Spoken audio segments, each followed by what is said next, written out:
suis avec Tristan Flore. Tristan, bon, ça y est, c'est la reprise de la Ligue des Champions. Une victoire dans la douleur, 3-2. Une bonne victoire qui doit faire du bien. Ouais, c'est cool. Je pense que c'est un soulagement. Là. J'avais l'impression depuis le début de l'année, on n'avait pas gagné un match à la maison. C'était vraiment dur d'aborder le match. J'étais rassuré que Marcos vienne, même s'il n'avait pas joué depuis un petit temps. Mais voilà, tout le monde a confiance en lui. Enfin, j'ai vraiment confiance au niveau qu'il peut avoir. Il a fait 2 soirs. Je pense que c'est magnifique ce qu'il a fait. Il a fait un match contre le Chinois, c'était vraiment impressionnant. Et ouais, Mathias qui n'a pas fait un gros match, mais je suis sûr qu'il a besoin de gagner un match un peu chaud pour que ça revienne. Après, des fois, ça met un peu de temps, il faut être patient, mais voilà, faut pas qu'il baisse les épaules, c'est ça. S'il commence à résigner, là, ça va être dur. Puis voilà, moi, j'ai pris une branlée un peu au premier match sur le Chinois. Voilà, ça faisait un petit temps que je n'avais pas joué un mec de ce niveau-là. Je n'ai pas fait un super match, mais bon, de toute façon, quand je joue contre lui, c'est un peu, si je gagne, c'est bonus. Voilà.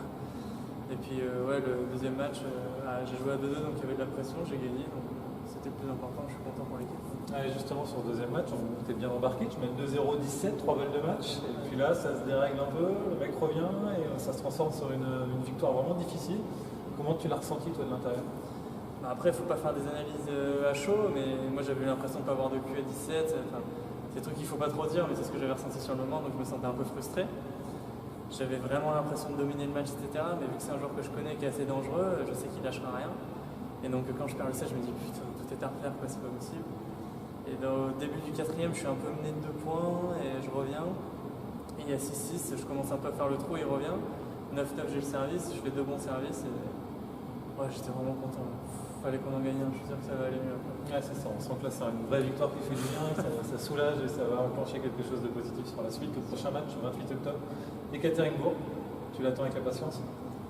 Ouais, je pense que c'est du lourd en face. Franchement, il y a Oshima, le japonais, il n'a pas fait une super fin de saison, mais franchement, il joue dans les 20 facile. Après, il y a Shibayev qui a un jeu un peu de merde, qui a un service limite. Je pense que pour Marcos, ce sera pas évident à jouer. Et Gassina, c'est la même génération, pareil que Marcos, qui est super fort. Je pense que pour moi, les joueurs en face, ils sont plus forts, mais nous, on a un mec qui est plus fort que les 3. Donc ce qu'on compte, c'est que sûrement que Marcos fasse 2. Mathias, s'il reprend confiance, je suis sûr que ça va le faire. Et voilà, Mathias, c'est largement à sa portée. Moi, ça peut être à ma portée, mais c'est quand même de perte.